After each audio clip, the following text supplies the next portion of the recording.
From the Advocate magazine in partnership with GLAAD, this is LGBTQ&A. I'm Jeffrey Masters, and today I'm talking to the actor Darryl Stevens, who of course played the title role in the TV show Noah's Ark.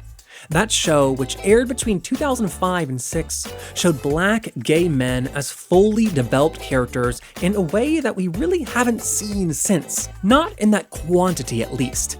There are amazing examples on Pose and other shows, but Noah's Ark is the first show built entirely around black gay men, and of equal importance, now 15, 16 years later, it remains the only show to ever do that.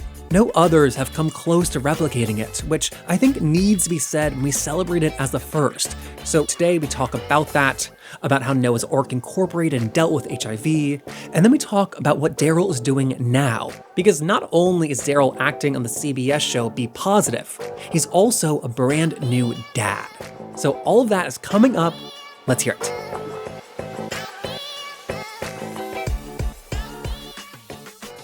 So I want to go back to the beginning of Noah's Ark. When you're making a show, you have no idea how it's going to be received or connect with people. When did you start to realize the impact it was having? Well, certainly not for the first few months. It felt like the majority of what we were hearing was actually not positive. It was disappointment in the flamboyance or the femininity of the characters. It was umbrage around the just sort of fabulosity and how there wasn't enough inclusivity in terms of the spectrum from masculine to feminine of the main characters. It felt like everyone was just too far on one side. This was before social media, so where were you seeing this feedback? MySpace was definitely happening. Oh. And MySpace was kind of where the tide turned for me anyway. It was like I saw the initial responses there, and then I kind of stepped away like, okay, can't deal with that. And then I came back maybe 3 or 4 weeks later, and the response had changed dramatically. The tone had just shifted. I'm not sure what happened. I think it was actually an episode of the show. So I think by episode 3 or 4 of season 1, there was actually a conversation about Noah being sort of soft and his love interest, Wade, being a little embarrassed to bring him around his friends. And I think that conversation rang true with everyone who was watching it and taking issue with the fact that we were a little fabulous. When it comes to the effeminacy of the character Noah, the biggest thing for me that is kind of less often acknowledged is that this is not just like a one-dimensional cliche. Like, he has friends and he's dating and he has a full life and a career he's pursuing. And to me, that is radical because we still very hardly see that, like a feminine character centered in the show. I think that was what was beautiful about the show. I think that's what really ended up sticking with people. It was people who experienced that as well, who experienced that sort of marginalization in their own lives, feeling like they were too effeminate to be taken seriously by their family or their friends. And seeing that character be the sort of hero or the romantic lead changed the entire conversation for them. We can dress fabulous and we can be fierce and do whatever we want with our hair, whip our hair back and forth, and fall in love and have a career and have friends who support us in that. Like, why not? I think that's why the show ultimately resonated. Your voice talking to you now is quite different than the one we're hearing on the show. Did you change your voice for the character, or is that just with like time and age it's changed? No, my voice, I actually have weird vocal issues. So like when we shot that show, I was going through something vocally where I had more control over my voice in a higher octave. So it was actually a choice to put my voice in that octave for the character, but also I had more strength vocally in that place. So for the second season, did you still have a vocal issue, or had you got past it and had to like lift up your voice for consistency? I had to lift up my voice for consistency. You'll see in the movie, I'm barely bothering to do it. If you do see the movie's I think 2 or 3 years after the second season, and I'm not really, my voice is not really in that Noah register anymore. And so like now we can look back at the last, say, 20 years of gay representation in Hollywood. And we can see that the show stands out because it has black men dating black men. And we see how like crazy rare that is. But when you were making the show, did that feel special or noteworthy to you?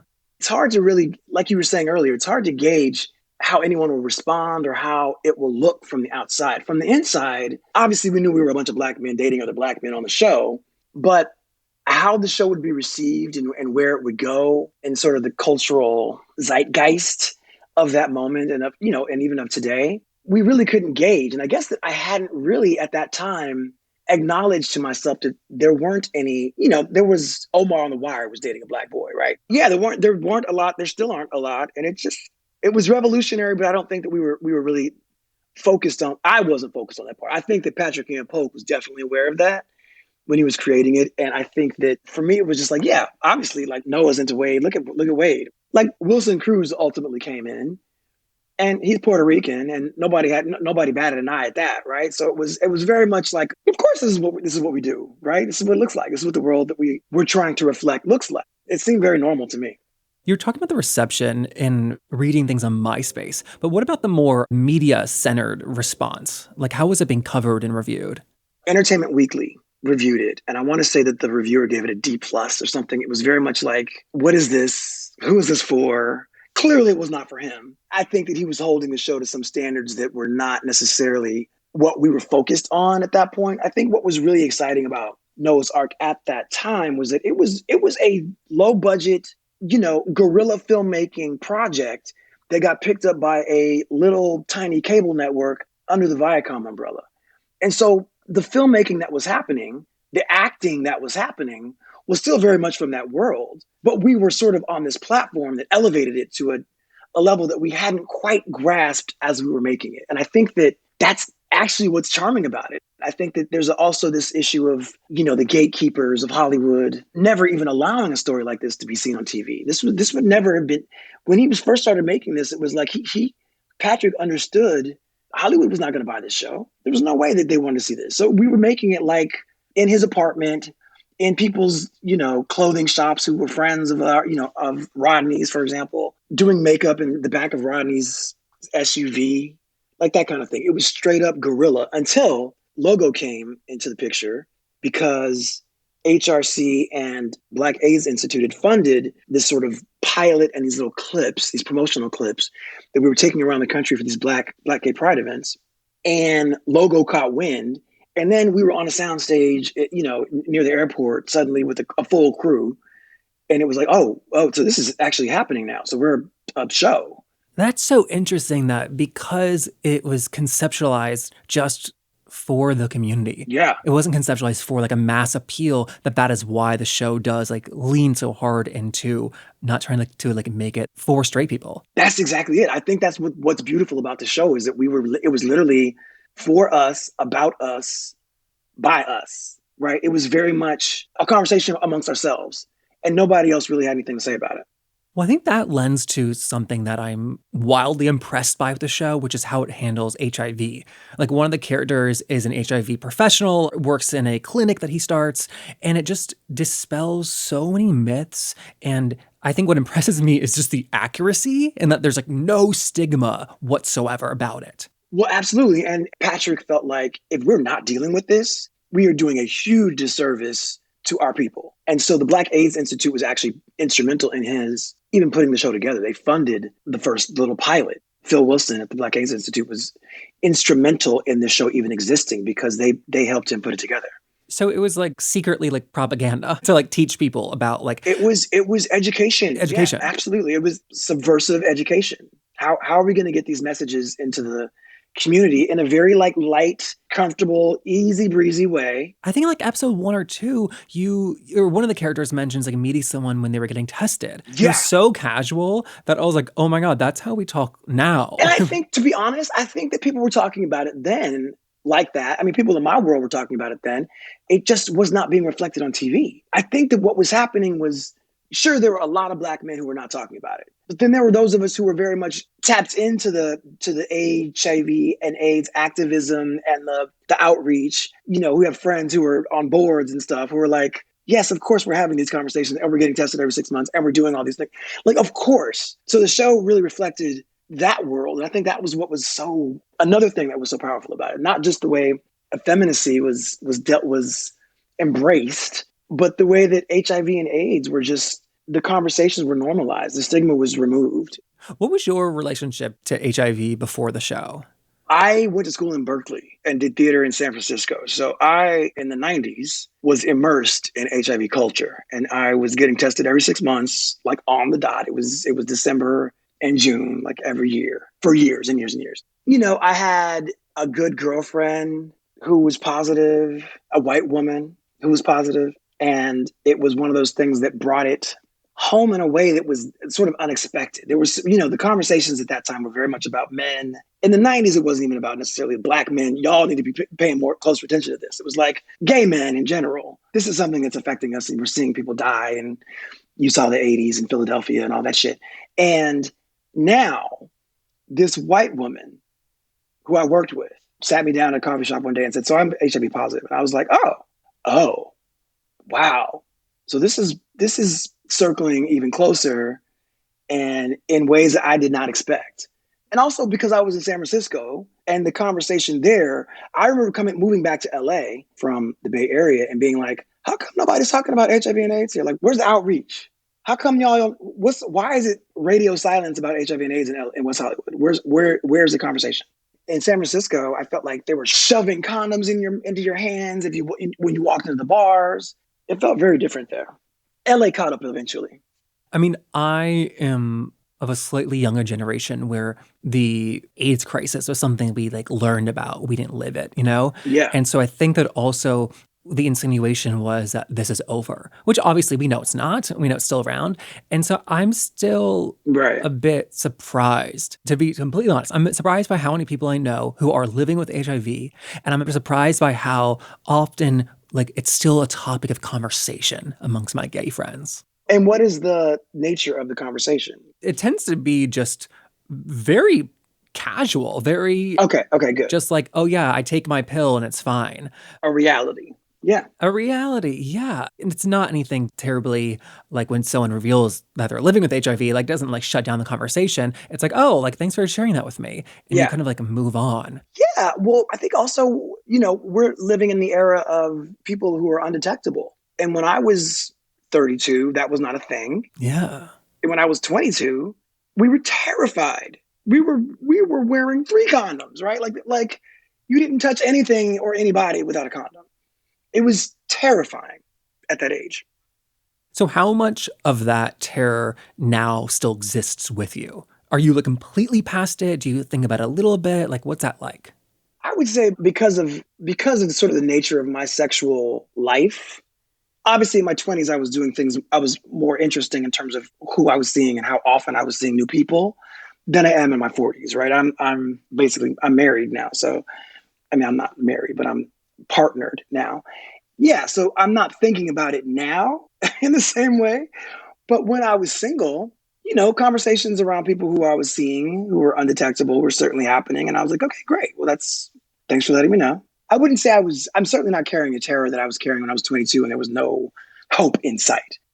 I would definitely say that there was a point when I was probably afraid to have sex. And then there was a point where I was no longer afraid to have sex. That's a big change. It's a huge change. And to think that people my age at 13, 14, we were watching or hearing about 20 and 30-year-olds dying, 20-year-olds dropping dead, 20-year-olds dying alone in hospitals. We were hearing that. And that was our immediate future. And we were thinking, that kid is barely older than me and is dying alone in a hospital room and his parents won't even come see him. That kind of shit was happening all the time. We were seeing that shit. It was a horror show for us. Honestly, the beautiful thing about this generation and even your generation is you didn't have to see that. I mean, you can watch It's a Sin on HBO and catch a glimpse of it, but I'm sure that it's had lasting impacts on, our view of ourselves, our view of what we can accomplish in terms of partners, in terms of the longevity of a relationship that we can, achieve, how open we can be about our sexual desires in general, things like that. You know, while we're talking about dating, Peter Page, who was on Queer as Folk, he played Emmett, the most like effeminate character. He tells a story about he would go to gay bars while that show's on TV, and people would just expect him to be Emmett, the effeminate guy, and it really affected dating. And I just wonder, like, did you have a similar experience where you would go out and they would expect Noah and not Darryl? Absolutely. Noah was presumed to be a bottom, so I got a lot of very aggressive tops, very big black men coming at me like they were about to wear something out. And I was like, you don't know me like that, girl. You don't know. I was very, I had to put some people in their place. I just think that people were assuming that I was going to bend to their whims, and I was not.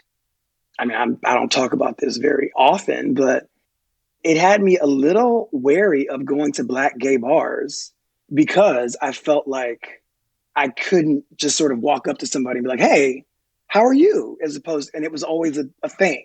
I used to love going to the Catch One, Jules Catch One. And then when the show became a hit, it was like, oh, this isn't really fun anymore. This is an appearance. And I'm not meeting people.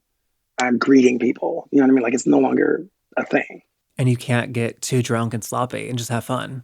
That was it. And then when you can't get too drunk, why go out? Stay your ass at home.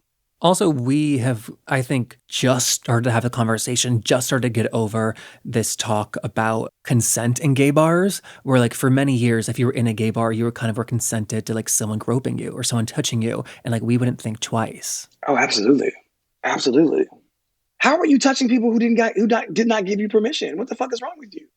And that was normal for us. Yeah. People would grab my ass all the time. Same. And it wouldn't, until like a year ago, it wouldn't faze me. And now I'm like horrified when it happens. Yeah, I was fazed. I was always like, excuse me. I even had some boyfriends try to get into fights because people were very, very bold. Hey, shoot your shot, but girl, calm down. So if that's how people at bars expected to see Noah, how did it affect your career in terms of like the industry? Did they only expect that you could like deliver this one kind of performance also? Well, what was interesting about the first season of Noah's Ark that year, I shot a movie called Boy Culture and I shot a movie called Another Gay Movie. And I played very different men in those two films. And my assumption was that, okay, 2005, Darryl Stevens is coming with these three very different characters.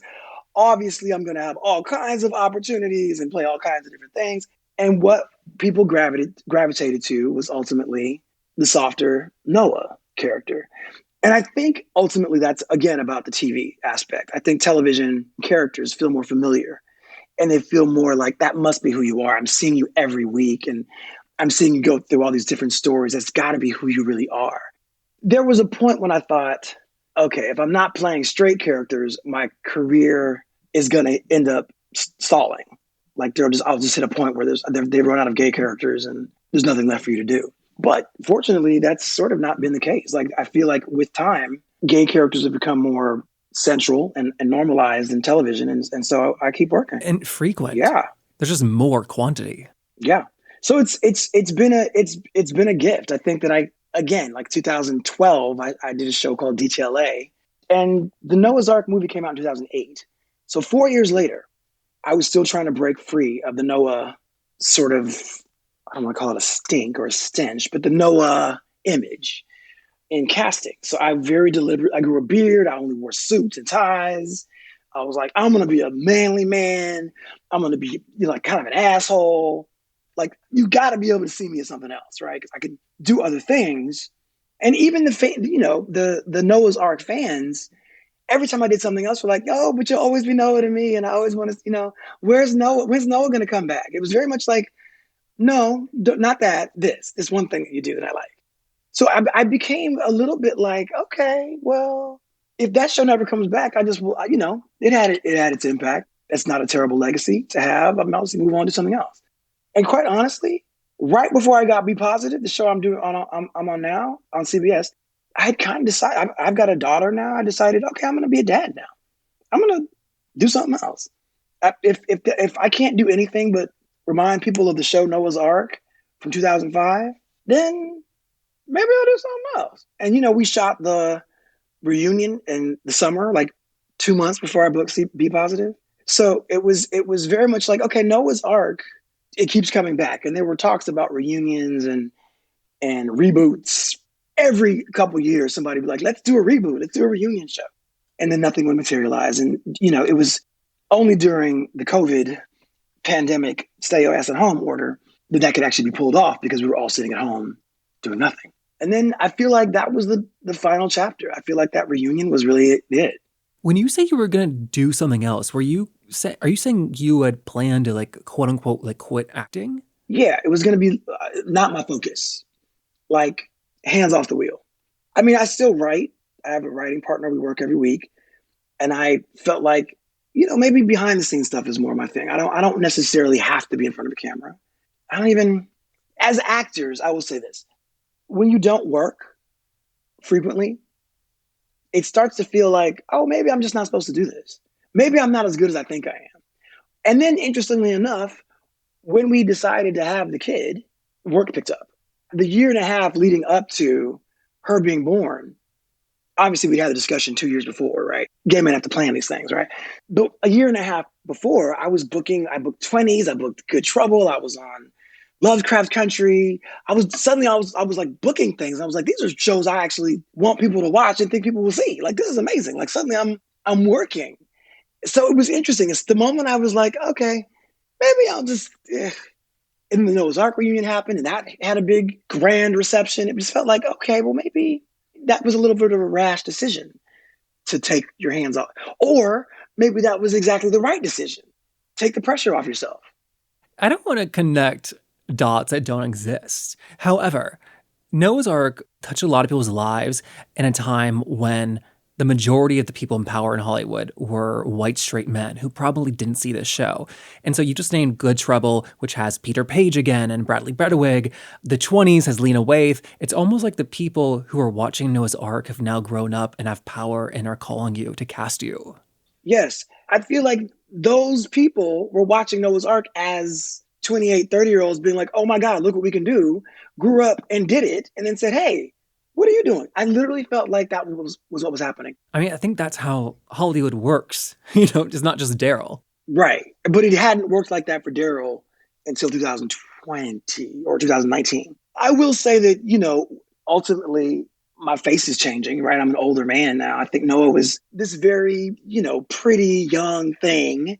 And I think that it maybe has taken a minute for Darryl to mature into a role that doesn't require the softness and the flowing hair and the Ugg boots, right? I think the other thing is that, quite honestly, I think, and we're talking 2005, 2006, around that time, Shonda Rhimes was taking over the world. And what Shonda Rhimes helped Hollywood understand is that there can be gay characters and trans characters in a show just talking to other people.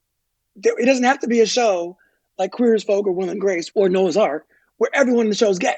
I think that there was space suddenly in Hollywood for there to be gay characters that popped up in stories that were not centering gay groups of friends.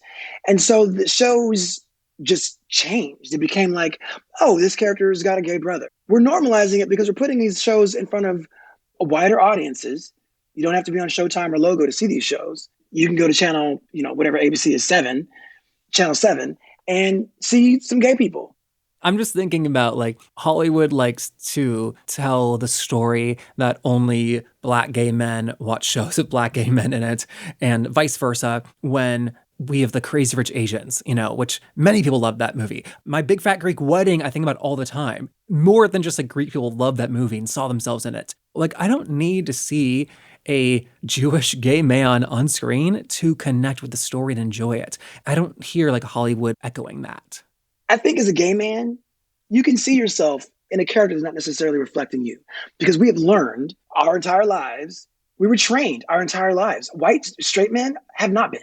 So if they don't see themselves, literally themselves, Chris Pratt, looking back at them from the screen, they're like, I don't get it. I can't watch it. It's not me. Oh, they go to one of the other 9 options they have. Yeah, that's where we are. And I think it's where we'll continue to be until, Lena and Justin Simeon, yes. and all these other folks take over Hollywood. It's time to make space. Before I let you go, I've learned a lot talking to you, but also one of the things I learned is that you are a father. I did not know that. Oh, did we not discuss that when I was saying that I have some things going on? Let's postpone this interview until I have a minute to breathe. Yeah, she'll be 11 months in 2 days. So she's almost a year old. Oh, you're a new dad. I'm a new dad. She's a pandy baby, a pandemic baby. So that decision to sort of take the hands off the wheels was 2019. That was recently. Did it feel like a big decision? Huge. And took me a couple weeks to be like, okay, yeah. Because also I, at that point, was in my mid 40s or early mid 40s. And I was like, okay, well, if I'm going to do this ever, better do it now, right? There's that. And then I also happen to be involved with a man who I felt like would be a great dad, with a family who I felt like would also be there around to support us if we needed it, right? Like when I go back to work, she has a grandmother who lives nearby who's going to be watching her while I'm at work, and her baba's at work. So it's like, it's this is the time and the place to do it. This is the man to do it with. Yeah, I thought I took it very seriously, and I think that it's one of the greatest gifts of life to wake up taking care of somebody every day. It's amazing how your focus, particularly, I don't know if this is all gay men, but as an actor, we can be so focused on our bodies, on our faces, on our careers, on the cars we're driving, on the throw pillows on our couch. The shit that really does not matter suddenly falls away.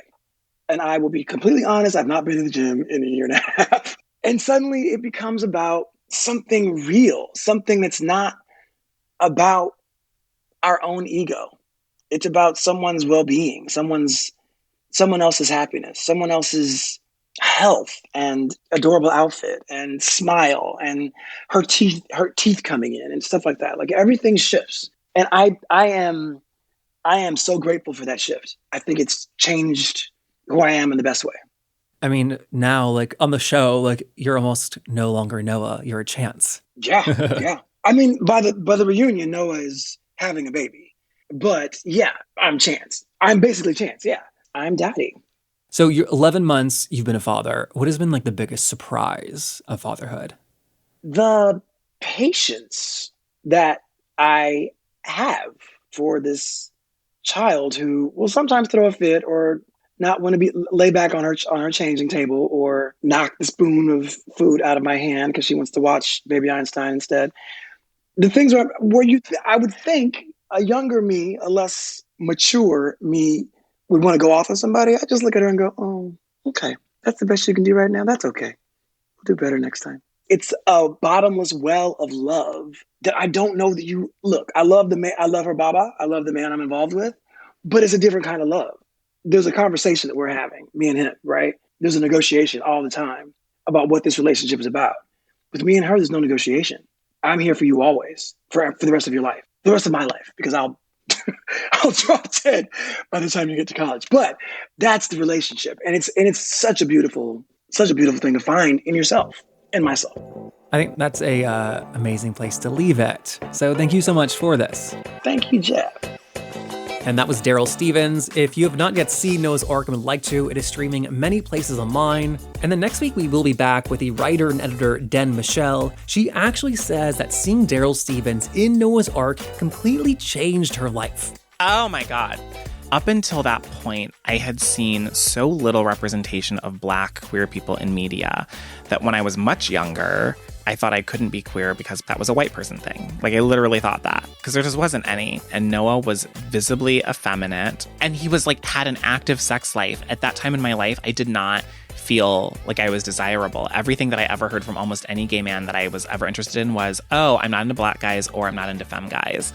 And so I really went through college without dating almost anyone, without feeling like I was desirable. It wasn't until I got into the real world that I learned that in fact I was sexy and that there were plenty of people who wanted to bone me. And so there was this character who was living kind of the life I wanted to lead and was finding love and was actively being pursued by many men at different times. It was sort of like my very first It Gets Better moment.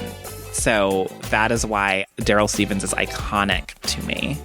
So that was Den Michelle, who is the brand new editor-in-chief of Electric Literature. That full conversation will be out next week, so if you've not yet subscribed, now is the perfect time. And then as always, if you enjoy our show, please, we have a tiny request. Help us spread the word. When you post on Facebook or Twitter, do an Insta story, text in your group chats, all those things are the biggest way to help our show continue to grow. We do ask every week because not only does it make my day, it truly is a massive help. So thank you, thank you, thank you. We're brought to you by The Advocate magazine in partnership with GLAAD. I'm Jeffrey Masters. I will see you next week. Bye.